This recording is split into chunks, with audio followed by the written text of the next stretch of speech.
Bonjour à tous et bienvenue dans cette édition de l'information matinale consacrée aux fêtes de fin d'année et notamment à Noël qui est célébré demain 25 décembre.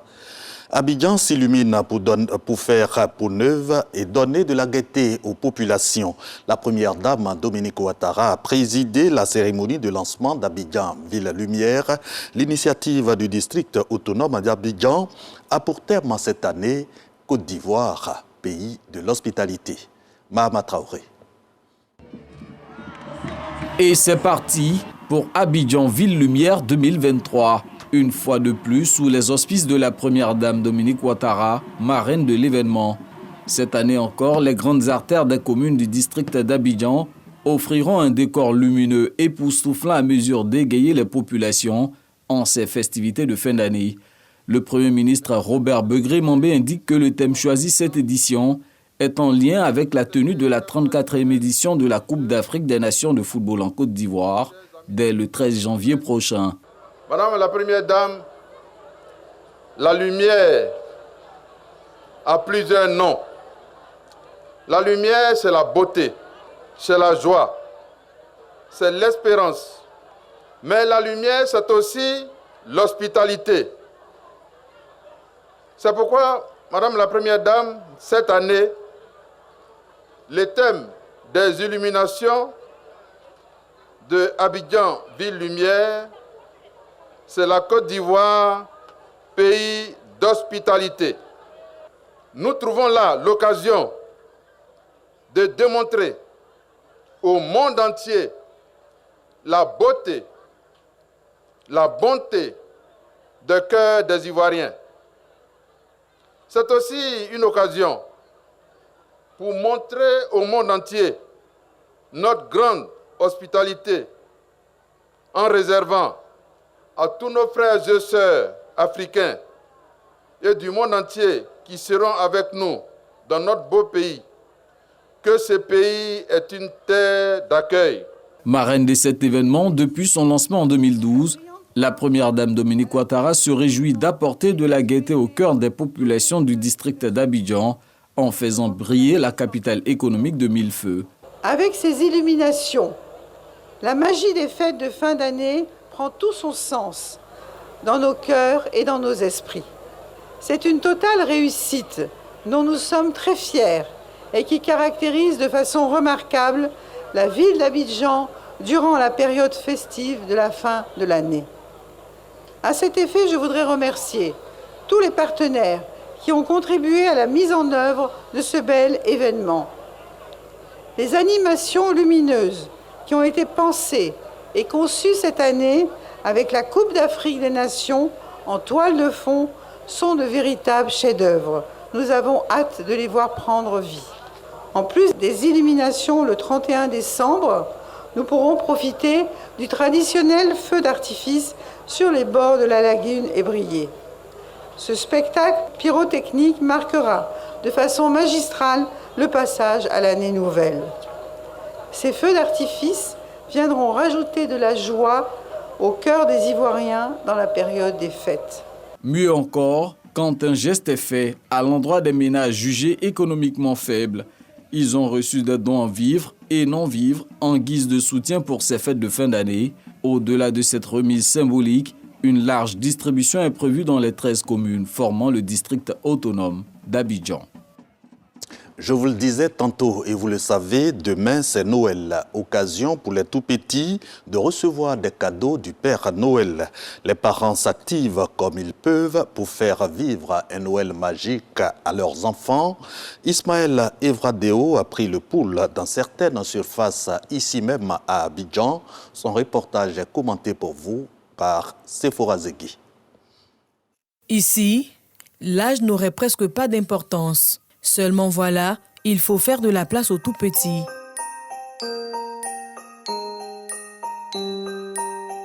Père Noël par-ci, gadgets et figurines par-là. Tout est mis en œuvre dans les grandes surfaces pour faire vivre la magie de Noël aux enfants.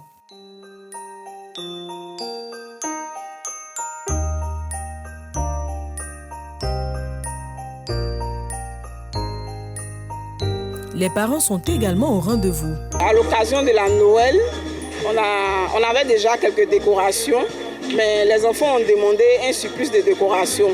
Donc nous sommes venus pour chercher ces décorations-là. Vous savez que c'est la fête, hein? C'est la Noël et qui dit Noël parle d'enfants, de cadeaux. Donc je suis venue là pour faire des achats à offrir à des enfants pour la fête de Noël. Mohamed, en classe de grande section, en compagnie de sa mère, fait le tour de cette grande surface à la recherche du cadeau idéal pour Noël. J'ai choisi trottinette parce que ça me plaît. Sa mère lui fait ce privilège pour ses résultats excellents.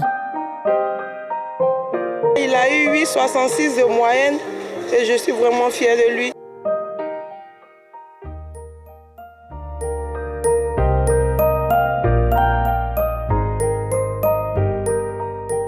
L'univers magique de Noël, c'est également ses commerçantes. Elles offrent différents choix de couleurs pour l'emballage des cadeaux. Le bleu, le vert. Le rose. J'ai décidé de prendre rouge parce que déjà rouge c'est ma couleur préférée et puis aussi ça me met plus dans le thème de Noël. La Noël rime aussi avec des moments de jeu dans les espaces de loisirs, en famille ou entre amis. Les tout petits se laissent emporter par la magie de Noël. Il y a nager, il y avait tourbonine, il y a joué ballon, il y a sauté. Je suis venue participer au parc géant, des châteaux gonflables, des trampolines. Je suis venue nager dans les piscines. Déjà, nous sommes très heureux de fêter la fête de Noël ici en Côte d'Ivoire. C'est une grande première pour nous. On sent vraiment l'engouement de Noël. D'un endroit à l'autre, l'effet de la magie de Noël est visible. Parents et enfants s'attellent à vivre un joyeux Noël. Le Père Noël, quant à lui, galope encore dans le ciel en attendant le 25 décembre. Destination Jacquesville. Jacquesville, destination touristique pour les fêtes de fin d'année et surtout pour la Cannes 2023 qui démarre le 13 janvier prochain. C'est une décision de Côte d'Ivoire Tourisme qui vient de remettre les moyens aux hôteliers de cette ville balnéaire. Ils devront inverser la courbe des dégâts matériels causés par la montée des eaux d'août passé en donnant de l'embellie à leur complexe hôtelier. Issa Tionayeo. Jacquesville est une localité située à une soixantaine de kilomètres d'Abidjan, à moins de 2 heures de route de la capitale économique. Au mois d'août dernier, la cité balnéaire a enregistré de nombreux dégâts matériels suite à la montée des eaux. À la faveur des fêtes de fin d'année et surtout de la grande messe du football africain, Côte d'Ivoire Tourisme apporte son soutien au secteur touristique, ce à la grande joie des professionnels du secteur.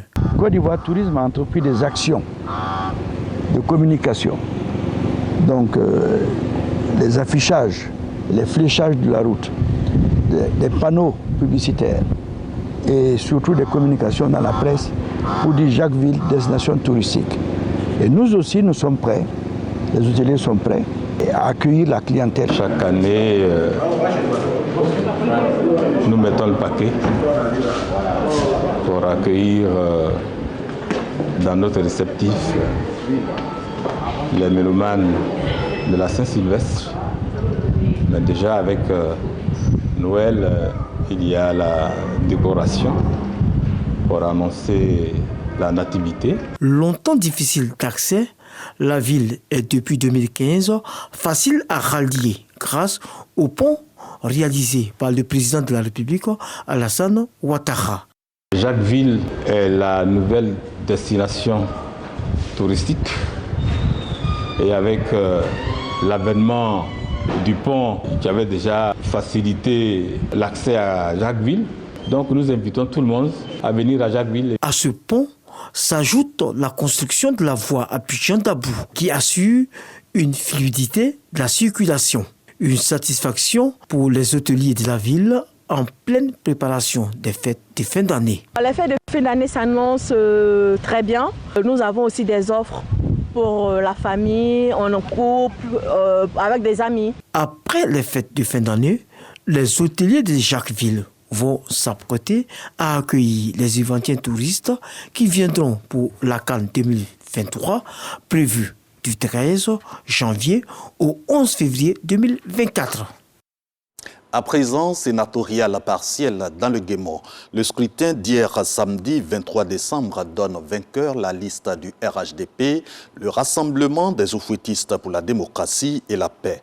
Une liste conduite par Guy Boniface et Tietemono Évariste, tous deux élus avec 121 voix sur les 236, soit 62,37% de suffrages exprimés. À l'étranger et dans le cadre de la guerre Israël-Hamas, l'armée israélienne a intensifié ses opérations dans toute la bande de Gaza, où la situation humanitaire continue de se dégrader. Le président américain Joe Biden met donc la pression sur le premier ministre israélien Benjamin Netanyahou de protéger les civils palestiniens.